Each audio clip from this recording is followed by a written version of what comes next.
do think so. I think the reason we did the survey was because we wanted to really measure people's perceptions of the situation. If there is a knee-jerk reaction in Albania to say that Albanians are not ready for strong women leaders, that this is part of Albanian culture. But when I first arrived 2 years ago and started going to the communities, I saw that when you meet with the mayors, the majority of his staff that you're talking to are women. When you're going into any of the government institutions, it's easily half of the people you're dealing with are women. So I became curious, is this a reality, or is it people's perceptions of themselves? So what the survey did clearly state is the majority of respondents think there's a need for more women. There is uncertainty as to exactly where they would be comfortable to see women, though, in public office, but they agreed there was a need.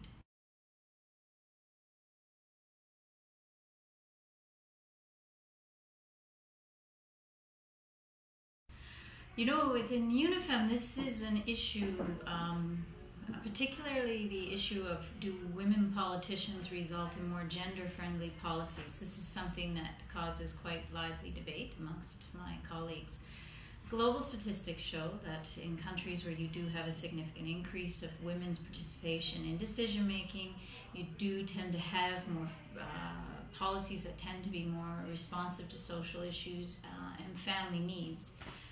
With regards to the corruption, the World Bank launched a recent study, I should say, that actually shows it is a bit of a chicken and an egg thing. In countries where systems or special measures are put in place to encourage and increase women's participation, there are also other measures to encourage participatory, transparent, democratic processes, and special measures or quotas for women are one of these. So when you have an environment that is open to women running, when you have an environment that's willing to institute special measures to make sure that the democratic process is more participatory, you do get an environment that is more transparent and less corrupt. Whether or not that's because women are there, there's not a lot of statistics that say that either way.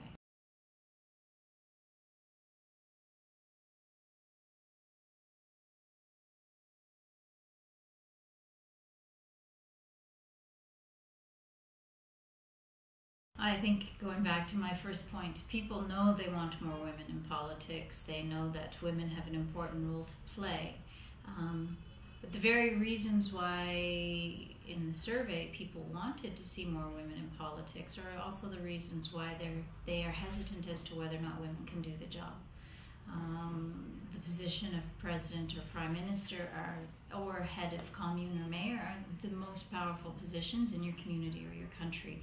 And while respondents showed they believed women had certain characteristics which would make them good leaders, more honest, more organized, focused on family issues and family values, they also believed women to be more hesitant, timid, less aggressive, and not to have the broader support of their political parties. And on security issues, there was also questions whether or not women would prioritize. So the result is typical. What is interesting, though, is if you look at a breakdown of the results, it shows that Speaker of the Parliament, people are not as uncomfortable with the idea of a woman as Speaker of Parliament, and surely that would be because they've just spent 4 years with a woman in that position, seeing that she can do that very capably.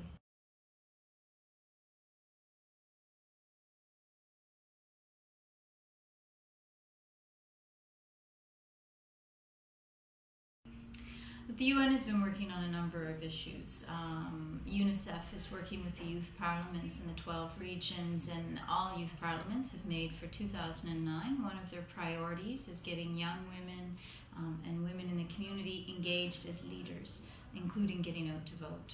UNIFEM is working with NGOs in 7 regions to both get women out as what we call a political constituency, meaning getting them out to vote, getting them engaged in political debates in their communities, and getting these women to hold decision makers to account so that they have a voice. UNIFEM is also supporting the NGOs to advocate with political parties so that they uphold the quotas that they're obligated towards, but also to ensure that the campaign pledges and programs that are launched by the respective parties have a component which focuses on gender equality issues. I think an important part of the question you've just asked, though, is globally, universally, one of the biggest obstacles to women running in elections is the support of their own parties. When it comes to the allocation of media time, financial support, strategic positioning, overall systemic support that political parties give to their members and to their candidates globally, women face a challenge within their own parties of getting equal access to that support. So we'll see how that works in the election.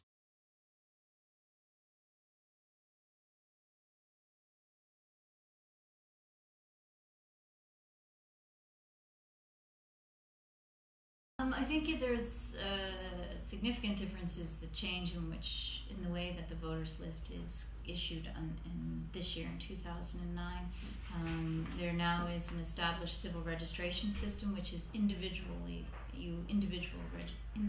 register yourself, and the voters list will be generated from that system.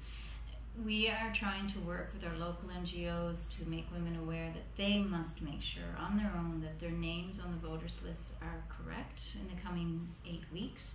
And if they're not correct, go to the civil registration office and to change the data so that it is correct. And we're emphasizing that only individuals can do that. It can no longer be done by heads of families. It is important to note, though, that for both men and women, that was the #1 reason why they did not vote, but there was a much higher percentage of women who were not on the voters list than men. Good.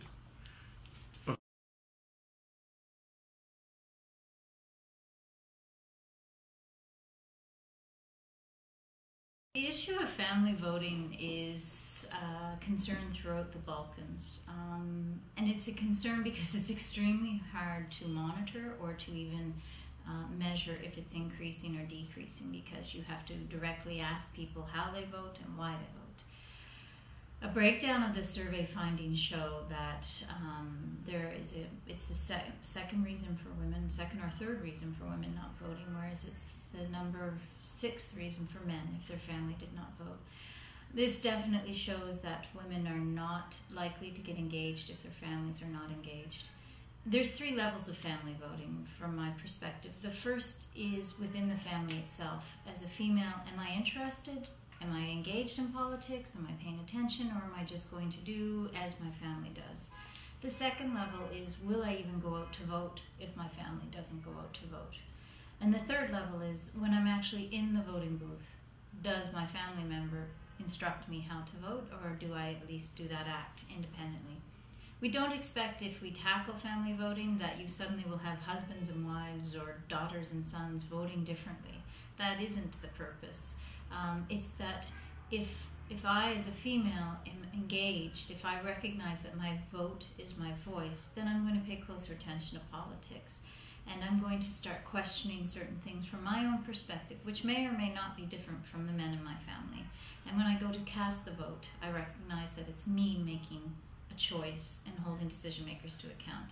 That sounds very idealistic, but I just came from an event this morning with youth parliamentarians from 10 different regions, and I'm parroting almost exactly what they said today, that they feel their strongest voice they have is their vote, and they don't want anyone to tell them how to vote except themselves. So I think that the prevalence of family voting will decline, but of the people surveyed, 9.6% said that they were assisted in their voting, and a majority of that voting was from their family.